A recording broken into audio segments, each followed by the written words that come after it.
Today we're going to read a story called Badge Jelly the Witch, which is one of our favourites in the sunshine. Yeah.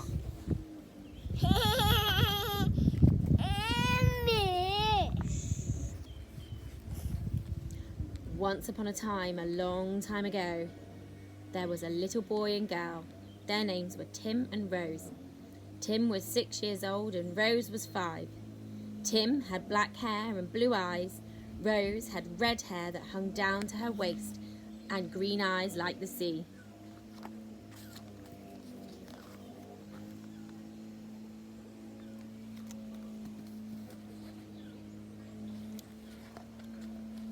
They lived with their mummy and daddy in a big log cabin made from wood trees, with a yellow straw roof, and little birds made nests for their eggs in it.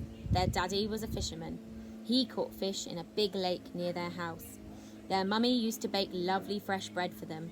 In the evenings by the fire, she would play the trombone for them. They had a fluffy cat called Fluffy Bum and a little puppy dog called Pom Pom, who was very clever and could play the piano with his tail. Every morning, Tim and Rose used to go to Lucy their cow to get some milk for their breakfast.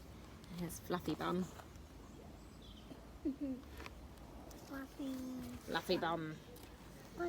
And there's Pom Pom, their dog, playing the piano with his tail. Can you see him? Yeah. So they used to go and get milk for their breakfast, but when they got to the shed where Lucy lived, the door was open and Lucy was gone. So the children ran to the field where Lucy used to eat the grass and shouted, "Lucy, where are you?" But there was no sound of... It's on the page. Is Lucy on the next page? We'll show them in a minute. Hang on then. There was no sound of Lucy anywhere. "Look, Rose," said Tim, and he pointed to the ground where they could see Lucy's hoof marks in the ground. "Let's follow them and see where she's gone," said Rose. They started to walk and they followed the hoof marks. They walked and walked and walked. "Are you getting tired?" said Tim. "Only my legs," said Rose. After a long while, the children came to a big forest with very big trees, some as tall as a church and some as thick as their teachers' legs at school. There was still no sign of Lucy their cow. "It's getting very dark and night time," said Rose. There's Lucy the cow. There's their cow. Yeah, but he's yours. She is lost. "We better go home or Mummy and Daddy will be worried about us," Tim said. "No, we must find Lucy first, or she might get lost forever and we would never have milk on our porridge again." Rose said, "All right." So they went on into the great black forest. But it got so dark they couldn't see where to go. "Are you frightened?" said Rose. "Only a little bit," said Tim. "I feel very sleepy," said Rose. "So do I," said Tim. "We better find somewhere to sleep." Just then a little voice said, "You can come and sleep in my tree." The children looked around but couldn't see anyone. "Who said that?" said Tim. I did, said the little voice. The children looked down, and there, standing in a little door at the bottom of a tree, was a teeny-weeny man, as tiny as a matchstick. He was wearing a buttercup yellow jacket, black trousers with pink spots, red shiny shoes with gold buckles, and a white pointed hat with a sausage sewn on the front. With him was a green grasshopper, which the little man had on a little dog's lead. "Who are you?" said the children. my name is Binklebonk," he said. Here is Binklebonk with his little grasshopper.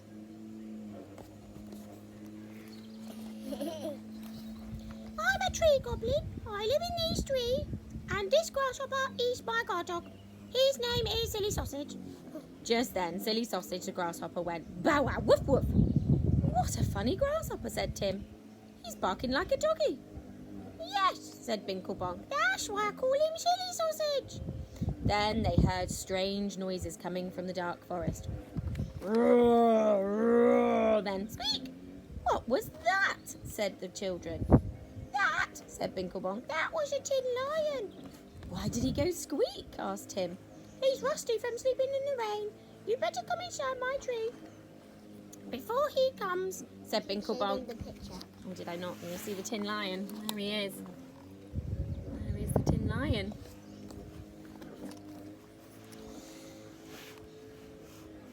So he's going squeak from being in the rain, isn't he? So we're going to go inside the tree. So better go inside the tree. We're too big to get in that tiny door. Don't worry about that, Said Binklebonk. I can make the tree bigger. You can't, said the children. Oh, yes, I can. He said. Watch me. He took his finger. Can you take your finger? Yeah. And he pressed the button on his suit. And he sang this song. Tree, tree, 1, 2, 3, please grow very big for me. And then, like magic, the tree got bigger and bigger and bigger until the door was big enough to go in. Follow me, Said Binklebonk, and they all ran inside and locked the door. They followed Binklebonk up a round and round staircase. All the way up, there were fireflies and glowworms to light the darkness. When the children got to the top, there were 2 lovely little children's bedrooms, a white one with red roses for Rose and a lemon one with brown teddy bears for Tim. keep your window shut tonight, Said Binklebonk. because there are some trouser rubbers in the woods, and they might rob Tim's trousers. And in the morning, poor Tim would have to go out without his trousers and just his bare bottom. And if he wasn't careful, a chicken might peck him and make him jump up in the air. Before they went to bed, Binklebonk gave them a real goblin supper, some nuts, honey, and some dandelion tea. Before they went to sleep, the children asked Binklebonk if he had seen Lucy the cow go by his tree. Well, He said. I saw a black and white cow go by here this morning. Rose said. Was she wearing a hat? Binklebonk laughed. Yeah, she was wearing a straw hat. Tim said, Hooray! That's our Lucy. So the children went to sleep very happy because they knew their cow was still alive. During the night there was a terrible thunderstorm with fork lightning, knife lightning and spoon lightning. What a funny storm, said Tim. Outside the rain was pouring into the trees. Lots of birds and nests got full of water and all the baby birds were standing on the sides and diving in like swimming pools. All the time, poor old Tin Lion was saying, Oh dear, all this rain is making me rusty. Roar, roar. Squeak, squeak. And there's the baby birds jumping in the swimming pools of their nests.